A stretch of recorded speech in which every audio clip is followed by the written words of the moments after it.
প্রিয় ভিউয়ার্স, আপনারা সবাই কেমন আছেন? আশা করি ভালো আছেন। আপনাদের দোয়ায় এবং আল্লাহর রহমতে আমি খুব ভালো আছি। আজ আমি মাঠে চলে আসলাম। মাঠে যাওয়ার পথিমধ্যেই একটি কলা বাগানের দিকে চোখ পড়ল। আসলে আল্লাহ তাআলার নিয়ামত যে কত, তা কল্পনা করার বাহিরে। সেটাই আজ প্রমাণ পেলাম। দেখতে পাচ্ছেন, গত 15-20 দিন আগে আমাদের এই অঞ্চলে প্রচণ্ড আকারে ঝড় বৃষ্টি হয়েছিল।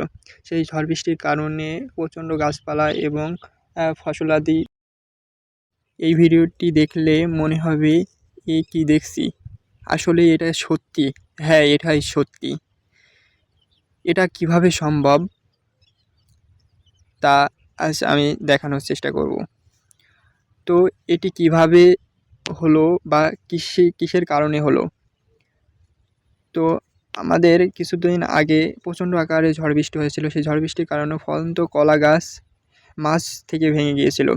কৃষক সেই মাছ ভাঙা থেকে হেসুর সাহায্যে কেটে ফেলেছিল।